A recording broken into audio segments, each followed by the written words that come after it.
kind of talking about this podcast, of course, focuses on turning creative passions into income-generating side hustles.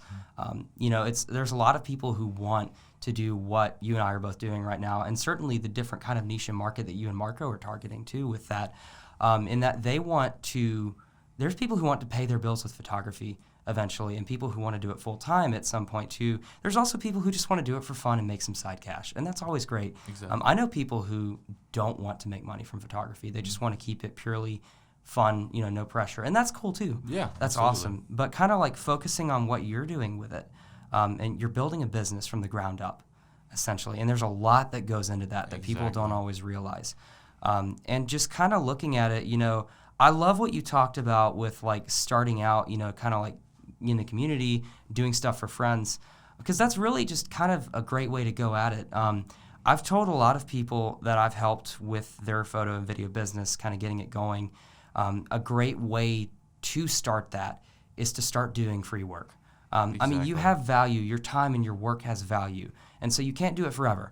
But kind of getting that portfolio and building it, it's a win-win situation for you to be able to just go out there and, I watched a YouTube video the other day going back to that because YouTube is such a great resource for absolutely. Yeah, just learning everything. You should do at least your first 10 jobs for free or low cost.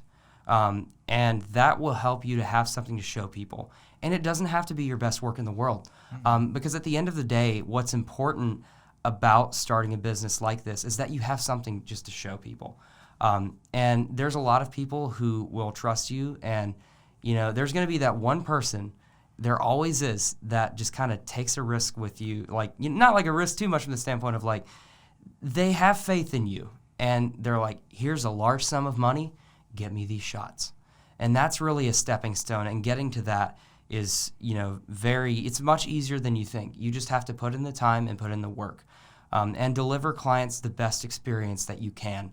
Because at the end of the day, something I've run into with my years of contracting experience at this point is that you're always going to have people who objectively on paper may be able to deliver a more complex product than you.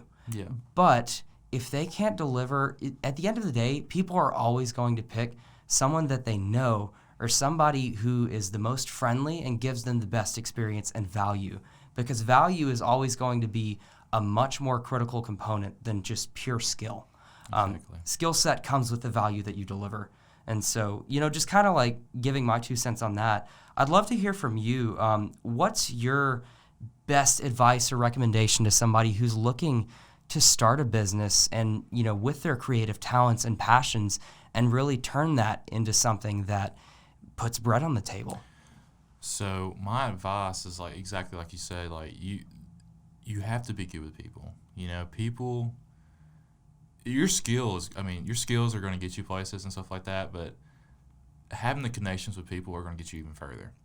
And so that, like, being involved in the community, being with other photographers, learning, growing together, because we all want to be successful, and this is the way I look at success. And I quote this from a guy that is one of my favorite artists. It's Charlie Crocker. He's a great country musician, and he was doing a podcast, and he said this. He said, "This is success. Imagine success as a house. Okay. Some people can walk through the front door. All right. Some people have to go to the side of the house and go to the back and go through the back door. And some people have to climb through the window. And some people have to get a shovel, dig underneath, go underneath the ground, and get through the basement to get to success." And that's so true. For some people, success is fast and it's easy. But for some people, it's really hard and it's not fair sometimes. But the thing is, the point he's trying to make is like, don't give up. Mm-hmm. If you truly believe in something and you think you can make something out of it, go for it. And that's what you got to do. That's what's going to push people to believe in you, is because when other people don't believe in you and you believe in yourself, and you have a few friends that believe in you, and you can just keep lifting yourself up, and people are like, well, he's actually making moves. He's actually doing something. I'm going to believe in this guy. And it just kind of ripples, and it's a domino effect, you know. I didn't mean to hit the microphone, but it's a domino effect, and like these people start believing in you, and like it makes you believe in yourself even more. And I think that's important, you know, to achieve a successful business or anything in life, you know. Definitely, because like just having that confidence.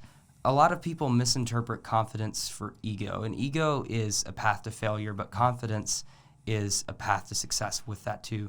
If you're confident that you can deliver something and you show that confidence and just give that to a client, I mean, that's huge with anybody, just in general too. Like if you're confident in your passion and your talent, that makes such a difference with people. People see that, like you're saying, and that makes such a difference with that too. One of the, you know, I worked with a marketing agency a lot last year, and I have for the past couple of years off and on, you know, contract work stuff. And, you know, one of the best pieces of advice the company owner gave me was never, if something goes wrong, never let the client know that it's gone wrong. Exactly. You always have contingencies. You do your best, and you're not fixing a mistake. You're making an adjustment. Exactly. You're making an adjustment. And, I can segue this to barbering.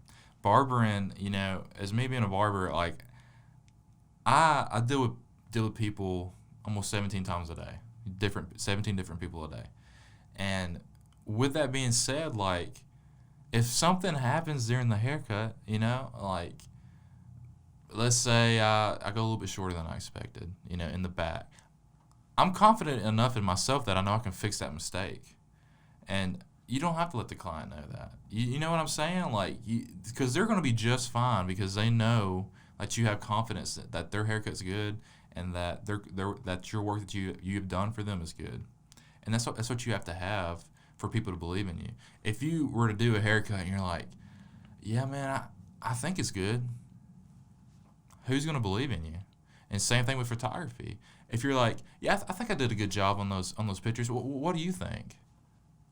It's not about what you think. It's about what you sell, you know? And you got to sell yourself with confidence.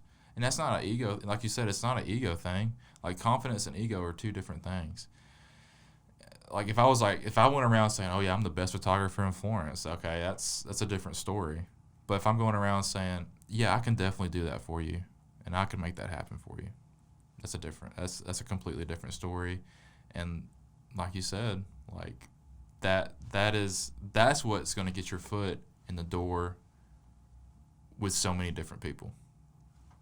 Thank you for watching Cameras and Caffeine. If you enjoyed this podcast, consider leaving a like down below to let me know. And if you want to support me and the content that I make in the future, you can buy me a coffee at my link down below in the description. This podcast is also available in audio format on both Apple Podcasts, Google Podcasts, and Spotify. We've got a brand new guest on every week, so if you want to hear more from me, definitely consider hitting that big red subscribe button and bell notification icon next to it so you can always be in the know when I upload new episodes and clips. And as always, see you in the next one.